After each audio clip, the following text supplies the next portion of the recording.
feel it melt away, where time cannot find me at all. Just a breath away, nothing here but heaven, nowhere but love to fall as I go within. Quiet peace offers something sacred. There's a sweetness that waits, holiest embrace that reminds me I'm always home as I go within. Quiet peace offers something sacred. There's a sweetness that waits, holiest embrace that reminds me I'm always home. It's here that I am always home.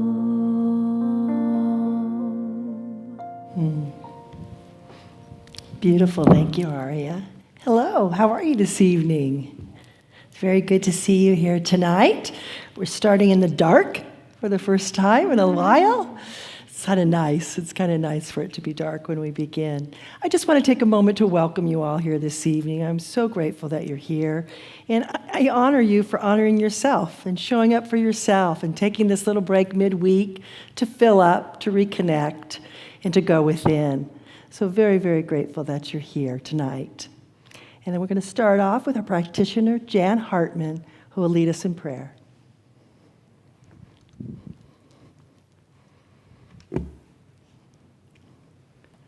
Hello, everyone.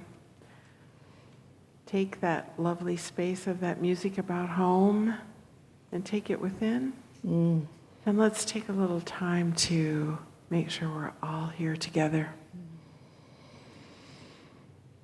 For this place that we live, this place inside us that is from the One, the place inside us that is the presence and the light of Spirit, the place that is calm, peaceful, and embodies all that God is. That is the place where we come together here on Wednesday evenings, to be here together, to commune, to bless the day, to bless the evening, to bless the rest of our week and our life as we remember who we truly are, that we are spirit expressing, living our life, living this life that each one of us lives as the life that God has provided in, as, and through. So all is well, all is love, all is kindness and joy. And as we walk into this message and this time together, everything is wonderful. And so it is. So it is. And I invite you, if you haven't come up to light a candle, to do that now. And Arya is going to sing us into a time of meditation, and then she will welcome us out when that is over.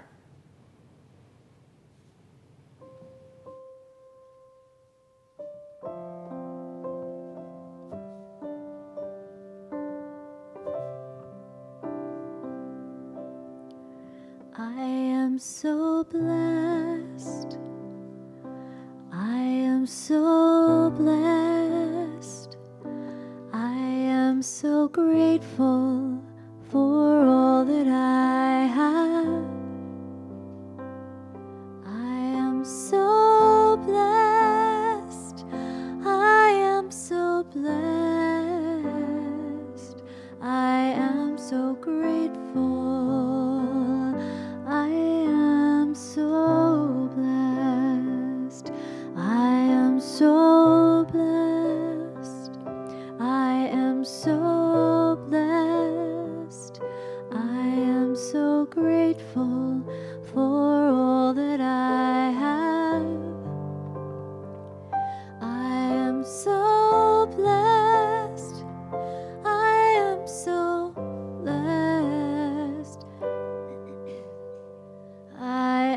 so grateful.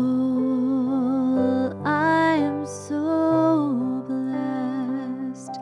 I am so blessed. I am so blessed. I am so grateful for all that I have. I am so blessed. I am so blessed. I am so grateful. I am so blessed. I am so grateful. I am so blessed.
your peace. Where there is hatred, let me sow love. Where there is injury, pardon. Where there is doubt, faith. Where there is despair, hope. Where there is darkness, light. Where there is sadness, joy.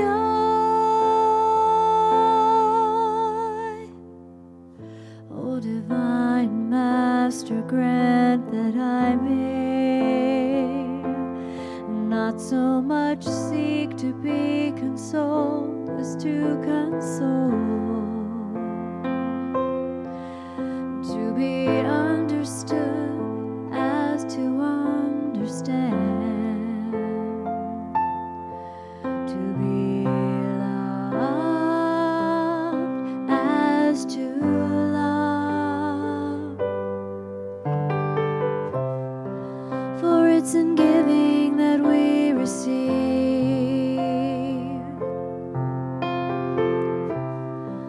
and it's in pardon that we are pardoned,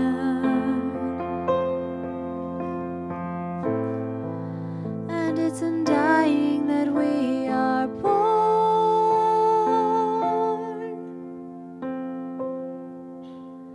to eternal life. O divine Master, grant that I may not so much seek to be consoled as to console, to be understood as to understand, to be loved as to love. For it's in giving that we receive, and it's in pardon that we are pardoned, and it's in dying that we are born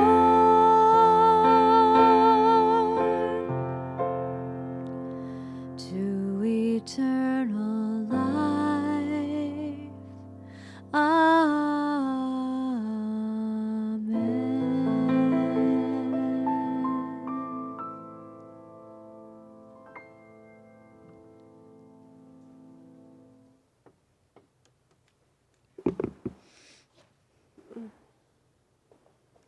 Nice, huh? Yeah, it's Wednesday, it's November 4th, and Reverend Debbie will be speaking with a talk titled Defuse and Deactivate. And that is also the title of the reading from Dr. Reverend Christian's Joyous Abundance Journal. And so I'll read a little bit of that tonight for you. And as we move into this Thanksgiving time of year, I don't have any difficulty at all being in the place where I can identify things that I'm thankful for. But I also have to remind myself that there are things that I forget that I need to be thankful for, because I'm not always on top of that as much as the obvious things right in front of me. And one of them is that place where I can fall into that trap when I've prayed for something and I've treated for something and it's still not here and it's still not here and it's still not here, and then I see somebody else get it. I have this place where I want to go, what's wrong with this picture?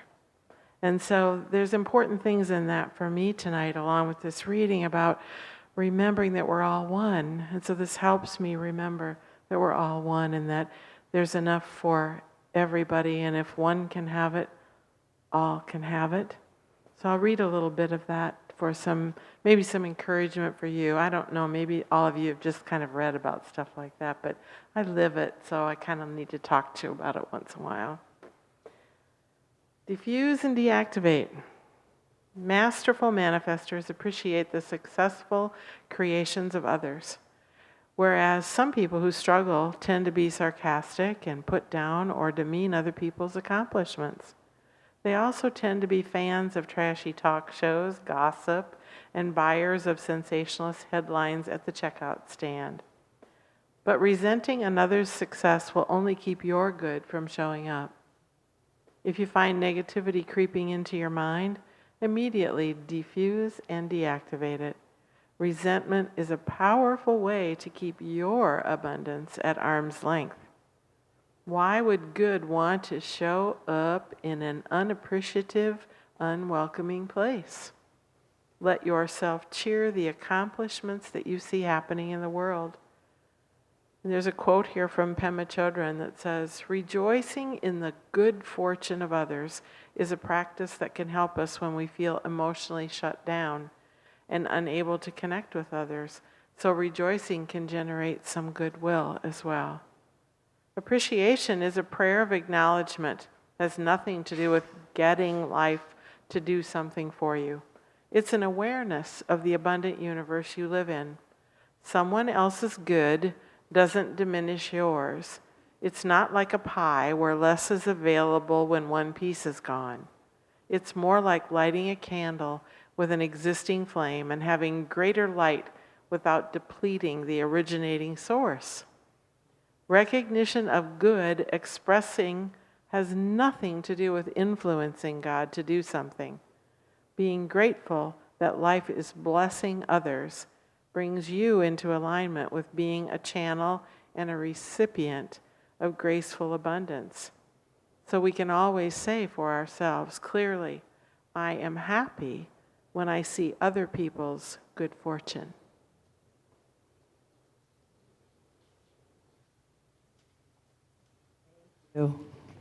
Yes, that is true. Thank you, Jan, for reading that, for being here tonight. Well, welcome once again. Glad to see all your smiling faces. Glad to see you here. You know, November 4th, it's hard to believe it's here already.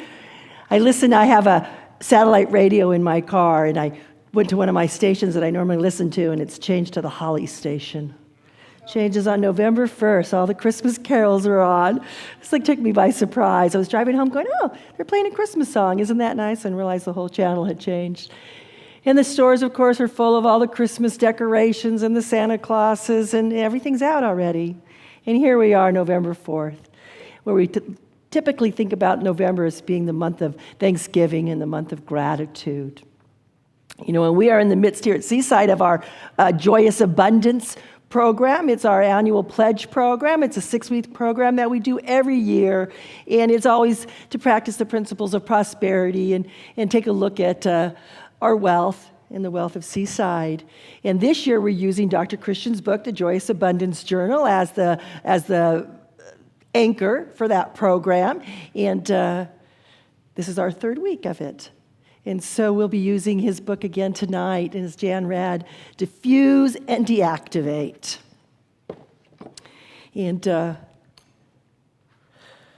I too am going to read a tiny bit from that, just because it's the beginning of where I want to start. And Jan read it, but I'm just going to reiterate it a little bit. And it's the part about some people who struggle tend to be sarcastic and put down or demean others people's accomplishments. They also tend to be fans of trashy talk shows, gossip, and buyers of sensationalist headlines at the checkout stands.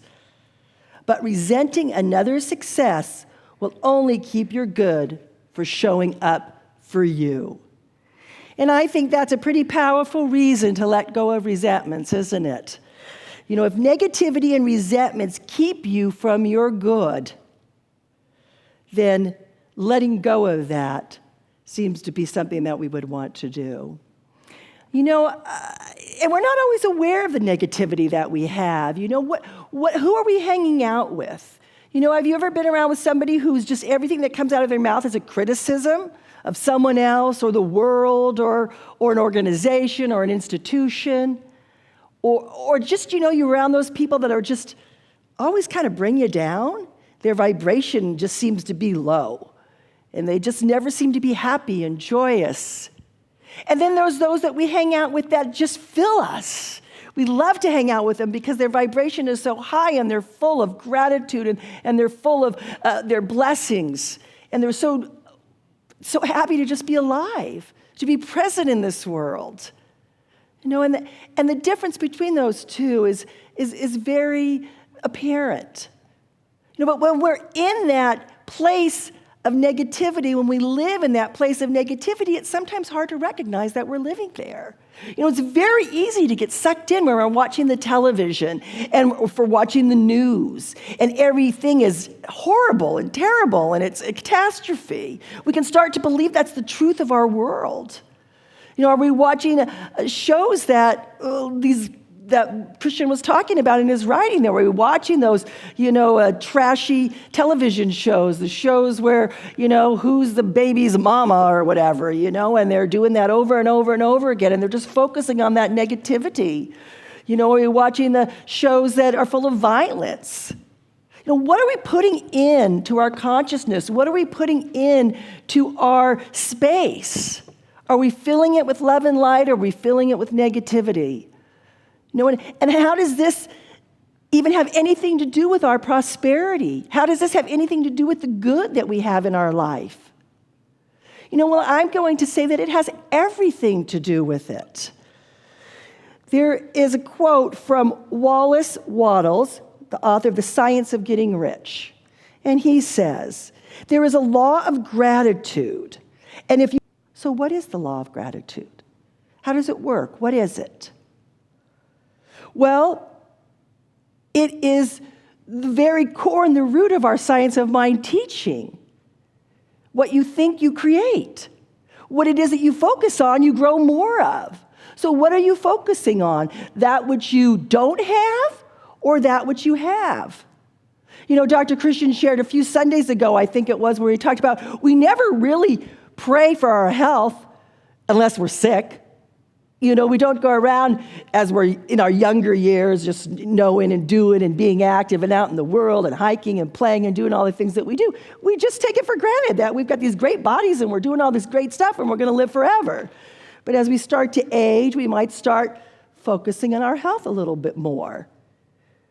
And that can be a positive, but it also can be a negative. How are we looking at it? What are we saying to ourselves? What are the truths we saying? Are we buying into the race consciousness that, well, I'm going up in ages, therefore my health must be declining? We don't have to believe that. We don't have to believe that truth. And so that's one of the sort of subtle things that I'm going to encourage you to look at. Where are we buying into that race consciousness of negativity? We have a lot of things going on in our world these days. We have a lot of environmental issues. We have a lot of issues around our air and our trees and our forests and the rainforest and so on and so forth. And how are we looking at that? We can really go to a very negative place with all of that. Or we can practice the principles of science of mind and know that we live in a perfect, abundant universe, that all things are unfolding for good, that there is a power in back of all that is a good power, that is a loving power. There's a power for good in the world, and we can use it, as Ernest Holmes used to open his radio show with that line. It's one of my favorite lines. There's a power for good in the universe, and we can use it, no matter what the appearances look like. And that's the trick.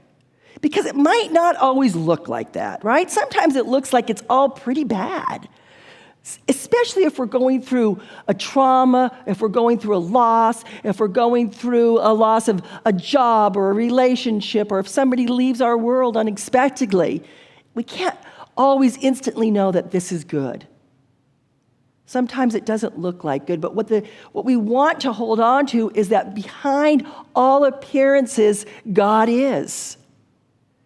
And that power is operating. And the more that we focus on that, the more that we claim that, the more that we affirm that, the more that we know that to be the truth, the more of that that's showing up in our life. And it's that simple. It truly is that simple. But we need to be aware. We need to be conscious. What are the thoughts that are going through my mind? What am I thinking? What thoughts am I entertaining? What thoughts am I allowing in? In our Science of Mind textbook, we have an entire chapter, chapter 18, that is titled The Law of Attraction. Now, you need to remember that was written in 1938. So it has nothing to do with The Secret, the movie, or a lot of the modern books that are written about the law of attraction, although a lot of those books have very good information in it. But this is something that Ernest Holmes was writing about and talking about in 1938. And he says this: everyone automatically attracts to himself just what he is. So not what he does and not what he says, but what he is. And we may set it down that wherever we are, however intolerable the situation may be, we are just where we belong. There is no power in the universe but ourselves that can free us. Man must bring himself to the place in mind where there is no misfortune, no calamity, no accident, no trouble, no confusion, where there is nothing but plenty, peace, power, life, and truth. And that's a pretty powerful statement. Whatever is showing up in our world is showing up as a result of our thinking. So wherever we are, we need to take responsibility for what's going on in our world. It's so much easier to blame others, isn't it? It's so much easier to be in that victim state. Poor me, what's happening to me? You know, in religious science, we talk about the 4 stages of consciousness, and it comes from ancient Sanskrit, and then Dr. Michael Beckwith talked about it more in more modern day terms. But the 4 kingdoms of consciousness are the first kingdom, where a lot of us come into this teaching in that place of victimhood. It is being done to me, poor me, it's being done to me, my parents, my teachers, my environment, whatever it was, whatever the story is that we're telling ourselves of why we have this showing up in our world. And we move from that kingdom, hopefully, as we begin to learn and study, into the second kingdom. And this is really where we talk about in religious science in the 1980s. I think it was practiced very much so, that it is being done by me. We started to believe that we were powerful, we could do it, we could create it, we could manifest it, we could get that car, we could get that house, we could get that job. You know, and then we move from that second kingdom, hopefully, as we're learning and growing, into the third kingdom of consciousness, which is being done through me. You know, which is one of the reasons I love the St. Francis prayer so much, and that we sing it, or Aria sings it for us every Wednesday. You know, Lord, make me a channel of thy peace. Let me be that vessel through which you express in the world. Use me. Spirit, through me. You know, and as we reach that master state, and we move around in these kingdoms, by the way. We don't ever stay in kingdom 4, 3, or 2. We might move back and forth through them. But as we grow in consciousness, we hope that we live more in 3, 2, 3. And then sometimes we get to be in 4 when it's been done as me, where we stand in that place of absolute truth and know that I am. I am the divine made manifest. I am an individualized expression of God. That's a pretty powerful place to be. It's a pretty powerful place to claim that you are perfect, whole, and complete exactly as you are right here in this minute, that there's nothing you need to do to heal or fix, that there's no part of you is broken, that you are absolutely whole right now. To know that absolutely. You know, and then there would be those that say, if in fact I claim that everything is good when it doesn't look good, well, am I then in denial? Am I doing that spiritual bypass thing that we talk about? You know, spiritual bypass is, it's all good, it's all God. God will take care of it. You know, well, the truth is that we need to take some action. We need to participate in it. You know, so we don't bury our head in the sand. We don't pretend like it's all good and hunky-dory and peachy keen. You know, we need to be aware and be conscious of what's happening, for instance, in the world, but we don't want to live there. We don't want to set up residence there. We don't want to dwell there. We want to live in that place of the divine. We want to live in that place of knowing that God is good and only good. There's no other power in the universe. There's no contrary power. There is only God. And if God is all that there is, then everything is God. even if it doesn't look that way.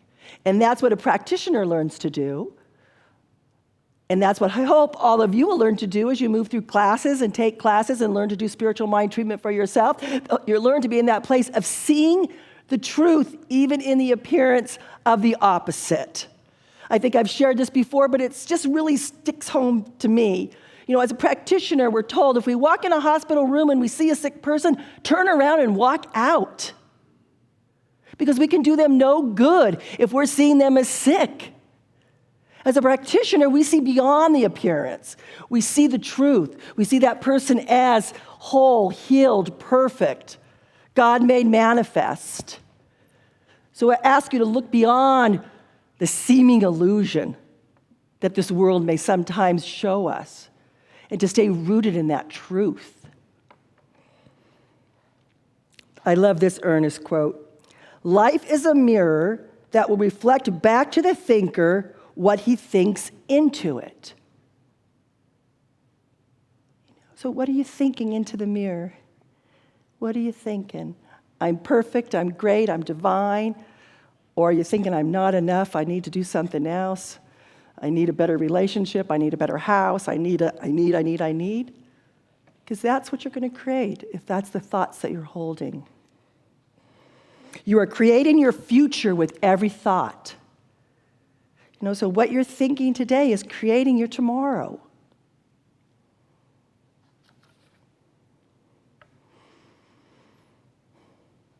You know, so I encourage you to be aware of your thoughts, to be aware of, throughout the day, what comes to mind. You know, that's the first step, really, is to become aware of what am I thinking? Am I going down that negative road? You know, because instantly you can change it. Once you have the awareness, you can change that thought. You know, a lot of times some of this comes from, you know, the race consciousness. It comes from our family of origin. I mean, a lot of our parents and grandparents were raised through the Depression. And that race consciousness carries on of lack and limitation, and there's not enough, and you need to save for a rainy day, and you need to put things away, and, you know, who knows when the shoe's going to drop, and what's going to happen, and living in that fear. So we need to step into that place of changing the thought patterns, changing our vibration. You know, one of the things that's so great about hanging around here at Seaside is that we all uplift each other. Because we come together with these new thoughts, these different thoughts of a beautiful universe, a wonderful universe, a perfect universe. And we get to raise our vibrations together. Change your thinking, change your life. That was the tagline that Ernest Holmes used. And it really boils down to that. It seems so simplistic. You know, what is that? Simple but not easy. You know, to do it, we need to be aware. You know, and we need to take action. You know, you've probably heard that saying that we cannot we cannot think our way into right action, but we can act our way into right thinking. You know, that we need to take those steps, we need to do something. You know, my daughter and a few other of her generation, the 20-somethings it seems, they've said to me, okay, you talk about these spiritual principles, but you don't tell us the how. We want to know how. How do you do it? How do you change your thinking? And so I'm going to give you a couple little tools that you can practice on how you can change your thinking. You know, there's the one that we hear all the time in Oprah and throughout, you know, you hear it everywhere, to do your gratitude list, right? To do your list, to write down what you're grateful for, what you're thankful for. Today, I was preparing this talk, and I was looking at things online, and you know there's actual apps for your phone and your iPad and your gratitude apps to do your little, you know, write down your 3 things, your 4 things, your 5. They're quite cute. There's several of them. So that's something that could be easy. You just have it on your phone, you have it on your iPad, you have it on your iPod, and you can just type in your gratitude each night. Or keep your journal by your bedside. You know, Dr. Christian is the daily guide writer for this month's Science of Mind magazine, November Science of Mind magazine. He's written the daily guides each day. And the November issue, of course, is on gratitude. Thanksgiving month, it always is. And so there's full of articles of gratitude. So I encourage you to pick one up, to read the articles, to follow along in the daily readings with Dr. Christian. But there were some great ones that were written. One that I really loved is Dr. Ken Gordon, who's our spiritual leader of Centers for Spiritual Living. He's our spiritual leader of the entire movement of all of our centers. And he writes a beautiful article about his wife, Deborah, who's also a minister, who for 20 years has been practicing writing a gratitude journal, and what has resulted for her as a result of that. But he talks about this. This is the one quote I wanted to share with you. He says, "The two most attractive attitudes in the universe are gratitude and love. If you love, you attract more to love. If you practice gratitude, you attract more to be grateful for." So by that simple act of writing down what you're grateful for, and not the same thing every day, stretch yourself, try something different each day. Think of new things that you're grateful for. There's always the things like I walk, or I can breathe, or I can speak, or I can see, I have a roof over my head, I have money to pay my bills. But we can go so much farther. The exchange that happened for you in the day with someone else, perhaps. You know, a moment that was very special, something you saw in nature that was just beautiful. And there's different ways that we can express this. There was a project, it was called Story Corps. It started in New York City in Grand Central Terminal, and it was a little pop-up recording booth that popped up that people could go in and record their stories. And then it spread from New York Central Station out into the United States, and over the last 10 years, 1 million people have recorded their stories in these little pop-up boxes. And what they found, a common theme to be of most of the stories, was love and gratitude. Families would go in together and they would interview each other, or people would just talk about experience they had. And one of the stories that I really enjoyed reading about was a gentleman named Scott. And his story goes like this. In 1985, his parents got divorced in September. And he had always been taught to be a good son and to love both of his parents and his siblings. But after the divorce, it was very difficult for him, because if he talked to one parent, the other parent got mad.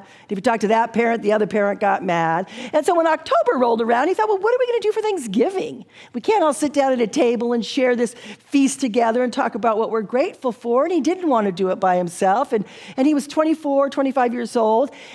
He decided he would put an ad in the paper and invite anybody else who didn't have somebody to hang out with for Thanksgiving to come for a Thanksgiving meal at his house. And the first Thanksgiving he did this, he had just a few people, and they came and they enjoyed, and he was worried, was he going to burn the turkey, and how was he going to do it? But it all turned out okay.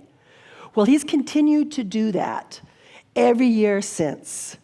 Last Thanksgiving, he had 84 people, poor people, rich people. He had a lady with Parkinson's disease who had heard of his Thanksgiving dinner and hired an ambulance to take her there, $200 plus mileage. And at the end, she cried and didn't want to leave. It was such a special time for her.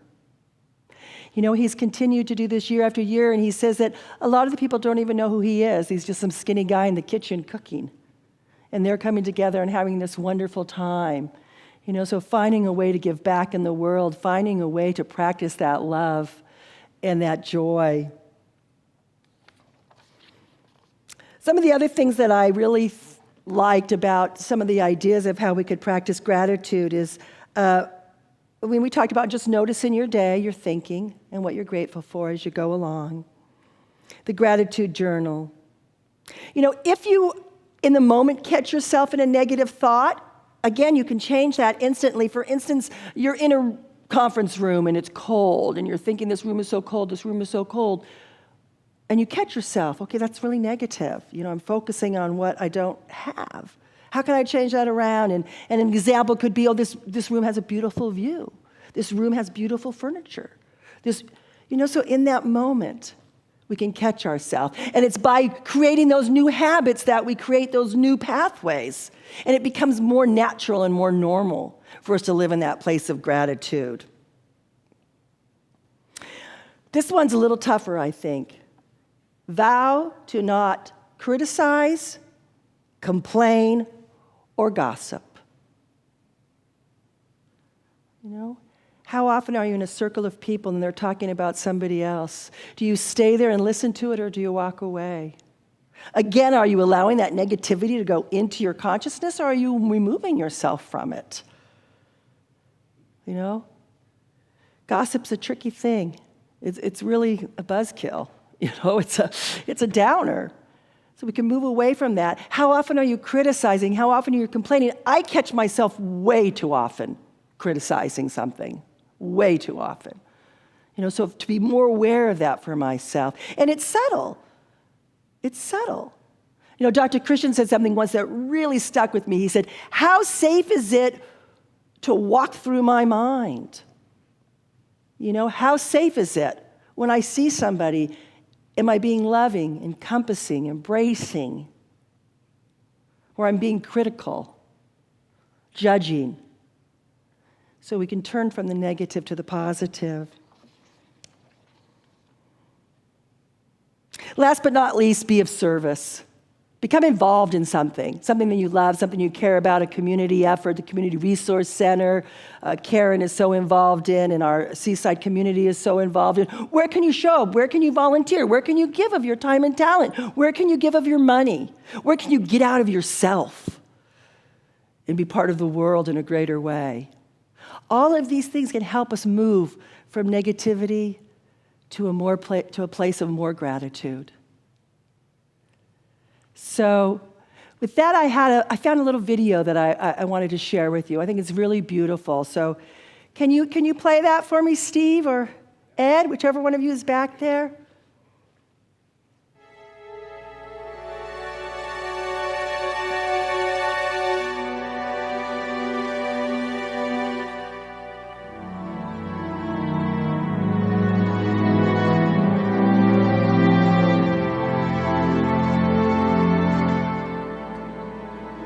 You think this is just another day in your life? It's not just another day.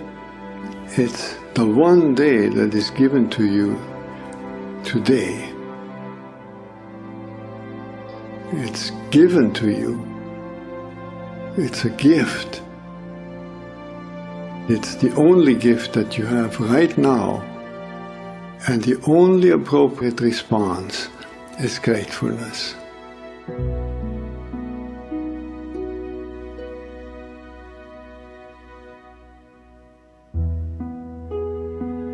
If you do nothing else but to cultivate that response to the great gift that this unique day is, if you learn to respond as if it were the first day in your life and the very last day, then you will have spent this day very well.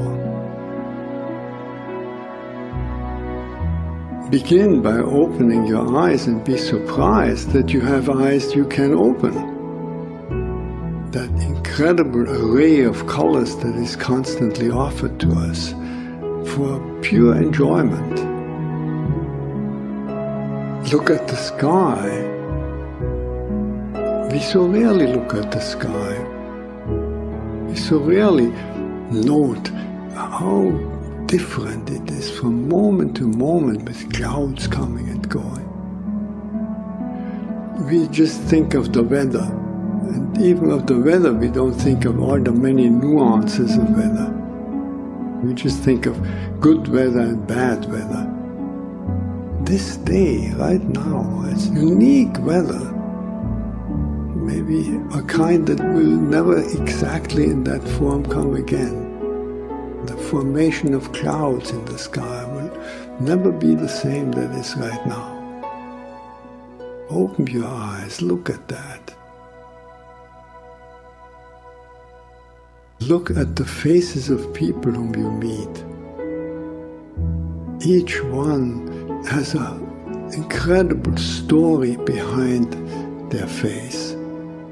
A story that you could never fully fathom. Not only their own story, but the story of their ancestors. We all go back so far.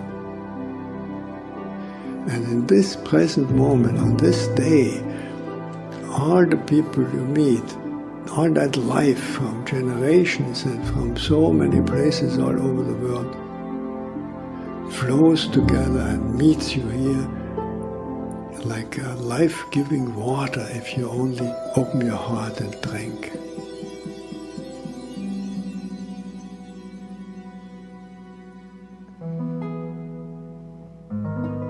Open your heart to the incredible gifts that civilization gives to us. You flip a switch and there's electric light. You turn a faucet and there's warm water and cold water and drinkable water.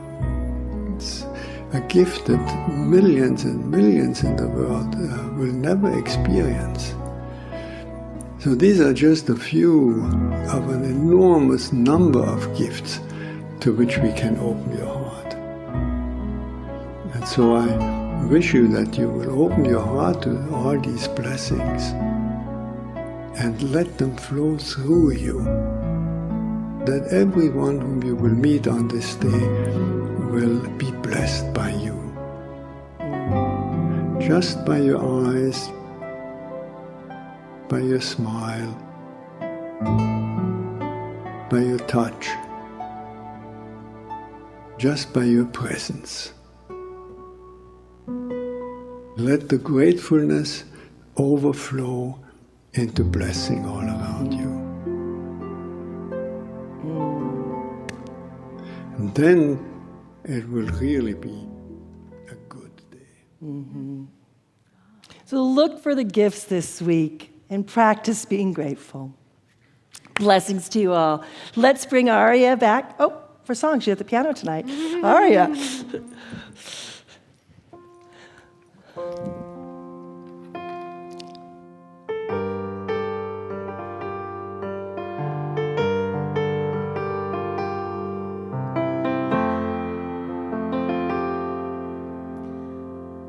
All I have and all I feel is all because of you. And all I reap and all I sow, love is our living proof. Thank you for life. Thank you for everything. I stand here in grace and gratitude, and I thank you. Seasons come, seasons go, no matter what we choose. A thousand names, a thousand roads, all lead to one simple truth. Thank you for life. Thank you for everything. I stand here in grace and gratitude, and I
Beautiful. Olivia Newton-John's song.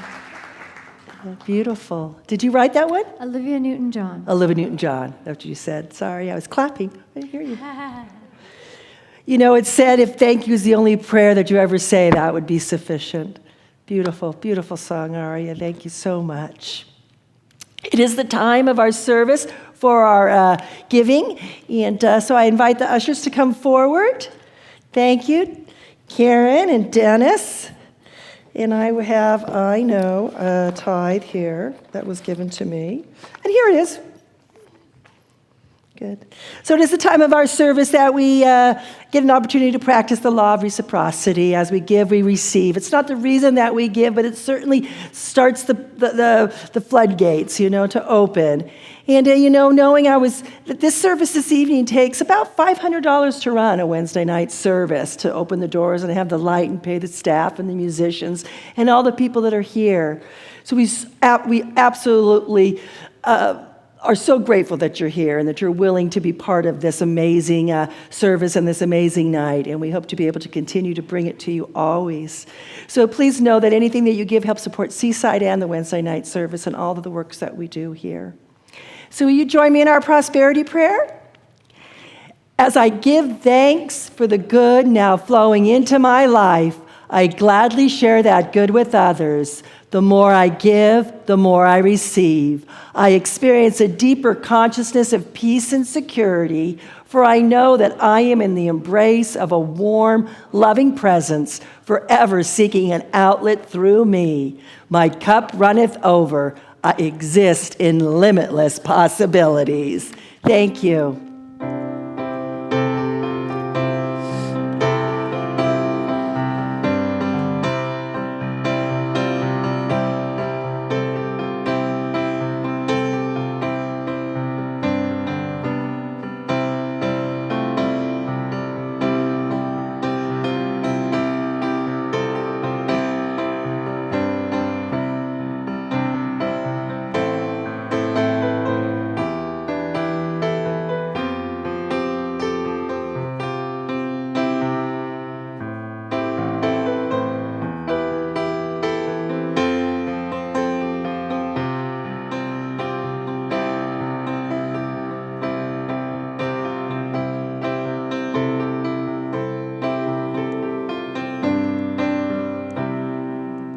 Beautiful.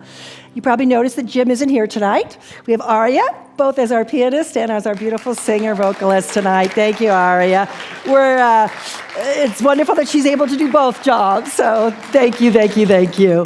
It's a time for a few announcements, and I just want to thank everybody that makes the Wednesday night service possible here at Seaside. One of the announcements I want to bring to your attention, it's inside your program, is our Harvest Festival is coming up November 22nd.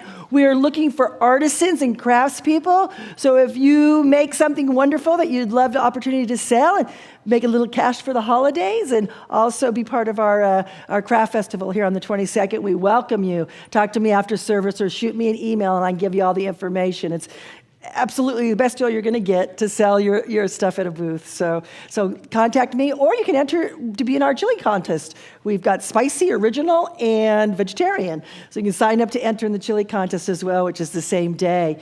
We have a couple classes that are starting this week. I think Reverend Lori has one on Sunday called The Big Fat Lie and Awakening Your Inner Wisdom. So that's a Sunday afternoon workshop right after church. And then we have a colored pencil class with our in-resident art teacher who's just wrapping up one of her classes and starting a colored pencil class that'll go for the next 4 weeks. So I invite you to check that out. There's a bunch of other stuff in Inside Seaside you can read about.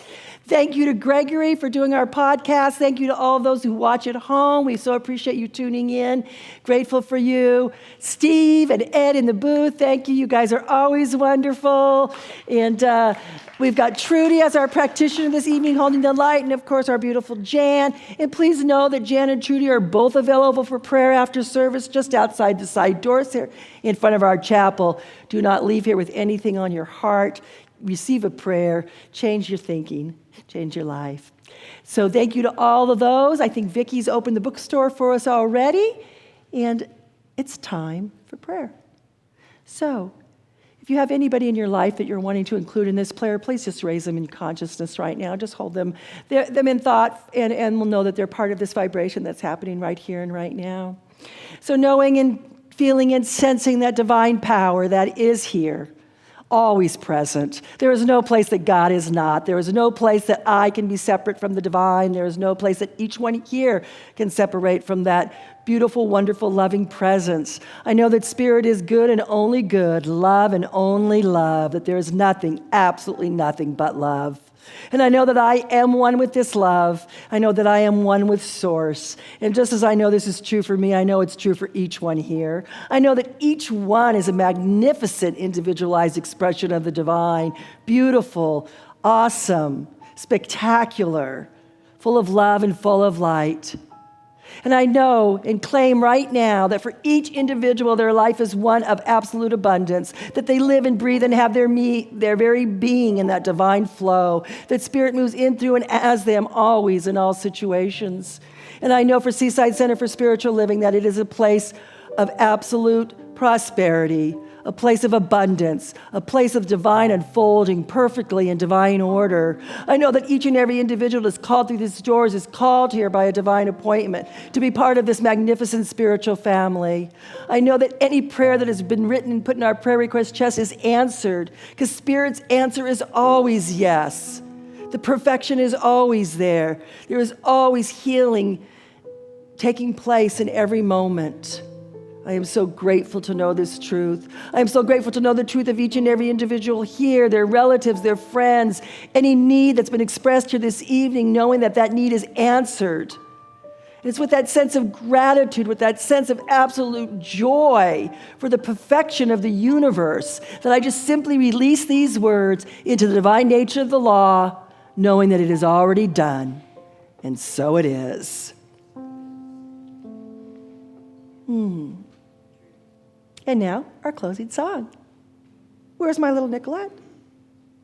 Oh. Well, it's Nicolette's mommy's birthday tonight.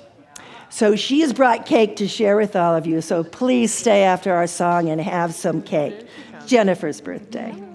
So join us in the closing song.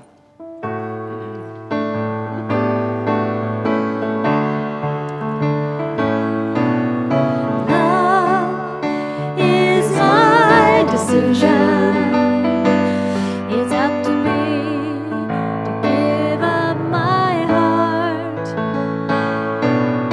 Love is my decision, and no one else can tell me to start.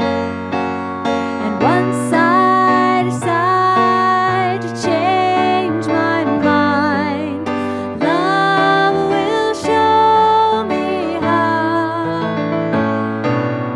Love is my decision right here and now. Love is my decision. It's up to me to dance down that road. Love is my decision, and no one else can lighten my load. Lord, once I decide to change my mind, love will show me how. Love is my decision right here and now. My decision right here and now.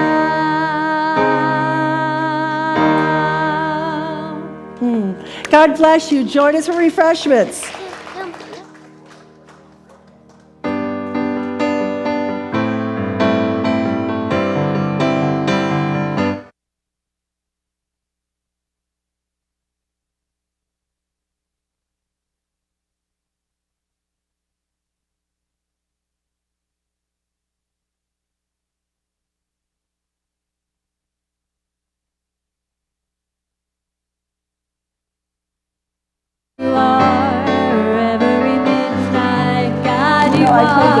I thought my talk was going to be short, and then I ended up. Every not- second of my For some reason you're unmuted. I think he just life. unmuted you. No, right now when you just said that. Oh, wait, you're up here now. So remove just the one lane.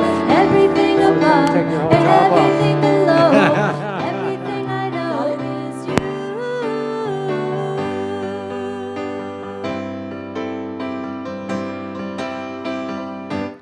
God, you are every sunrise. God, you are every moonbow. God, you are every starshine, every inch of earth and sky. God, you are